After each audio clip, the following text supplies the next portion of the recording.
Video को like करें, हमारे चैनल को सब्सक्राइब कर बेल आइकन ज़रूर प्रेस करें न्यू नोटिफिकेशन सबसे पहले पाने के लिए।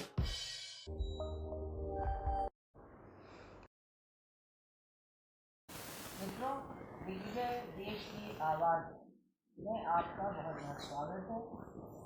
आज मैं हूँ अहमदाबाद में और मेरे साथ हैं यहाँ के बहुत ही यशस्वी बहुत ही लोकप्रिय युवा डॉक्टर रौनक देसाई, जो कि जॉइंट रिप्लेसमेंट और ट्रॉमा के एक्सपर्ट हैं, एडवांस ऑर्थोपेडिक्स एक्सपर्ट हैं और पिछले 12 सालों से ये बहुत प्रैक्टिस कर रहे हैं।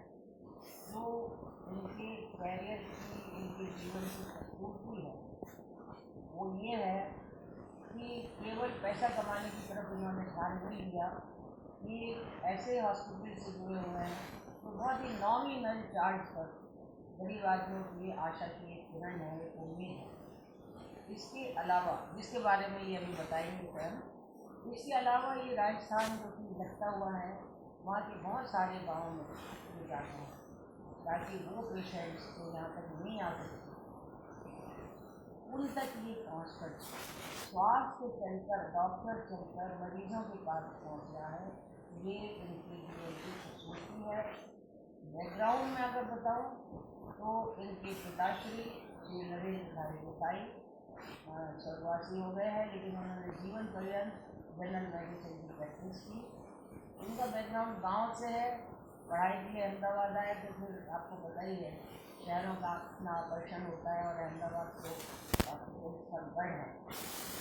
ये राजस्थान में दूर दूर से लोग यहाँ पर इलाज किए जाते हैं, क्योंकि यहाँ के डॉक्टर्स में संवेदनशीलता है, एक्सपर्ट किया है। वो केवल रिपोर्ट ही अभी भी मैं देख रही थी कि डॉक्टर साहब सीनियर लेडी को अटैक कर रहे थे और उन्होंने 2-3 बार उनके बंदे के हाथ रखा, एक तरह से उन्हें सांत्वना दी कि आप ठीक हो जाएंगे, आप ठीक हैं, आप चिंता नहीं करें। ये जो अपनत्व के साथ जो किसी पेशेंट को देखना है, ये बहुत बड़ी चीज़ है।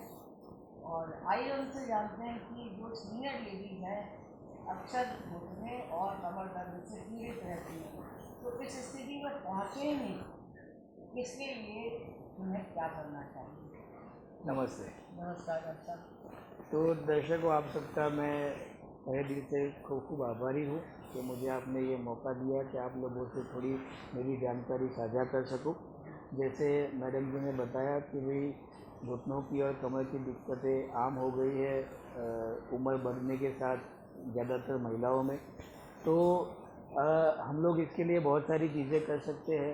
शुरुआती दौर में अगर हम घुटनों और कमर के लिए एक्सरसाइज, फिजियोथेरापी अगर अच्छे तरीके से करें तो हमारे जो मसल्स है वो काफ़ी मजबूत रहते हैं और ये सारी जो बीमारी जो उम्र के साथ आती है वो लेट आती है। तो ये बहुत इम्पोर्टेंट चीज़ है कि भाई हम शुरुआती दौर से ही फिजियोथेरापी पे ध्यान दें, मसल की स्ट्रेंथनिंग एक्सरसाइज पे ध्यान दें। दूसरा है हमारे काम करने का तरीका। जो हमारा इंडियन काम है उसमें नीचे बैठना, आगे झुकना, वज़न उठाना, ये सारी चीज़ें बहुत नॉमिनल बात है, पर अगर इसको मिडिल एज में थोड़ा कंट्रोल में किया जाए और काम करने की पद्धति में थोड़ा सुधार किया जाए तो आगे चल के कमर और घुटने की दिक्कतें काफ़ी हद तक कम हो जाती है। तो ये दो चीज़ करने से हमें काफ़ी इम्पोर्टेंट फ़ायदा मिलता है कि आगे चल के ये सारी दिक्कतें जो उम्र के हिसाब से आने वाली है वो ना आए। कई बार डॉक्टर साहब आप लोग सजेस्ट करते हैं सर्जरी, उससे लोग डर जाते हैं कि कितना महंगा होगा, तो क्या बोन से रिलेटेड सर्जरी एक्सपेंसिव है? नहीं, ऐसा नहीं होता है। बोन से रिलेटेड सर्जरी बहुत अलग अलग किस्म से हो सकती है और अलग अलग किस्म की सर्जरी होती है, तो हर चीज़ महंगी है ऐसा ज़रूरी नहीं है। जैसे मैं इस हॉस्पिटल में काम करता हूँ, BAPS हॉस्पिटल, ये चैरिटेबल हॉस्पिटल है, भगवान स्वामीनारायण की जो संस्था है बाप, उसने ये बनाई है और काफ़ी नॉमिनल रेट में यहाँ पे सर्जरी होती है। तो हर चीज़ महंगी है ऐसा ज़रूरी नहीं है। गुजरात की जनता समाज को वापस देना चाहती है, ऐसे बहुत सारे लोगों ने बहुत ट्रस्ट बनाए हुए हैं। बिल्कुल बिल्कुल बिल्कुल। और उसका बेनिफिट बाहर के लोगों को भी मिलता है। बिल्कुल सबको मिलता है।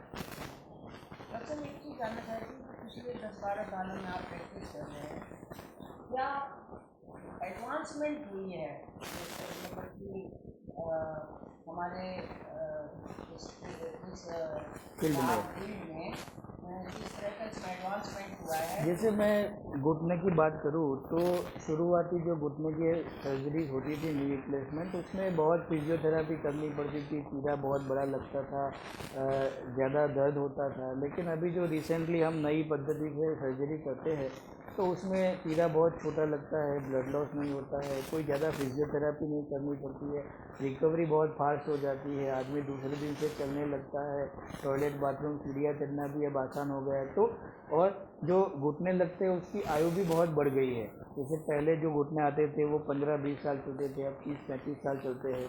तो ये सारी जो रिफाइनमेंट हुई है उसकी वजह से नॉर्मल आदमी को बहुत फ़ायदा होता है।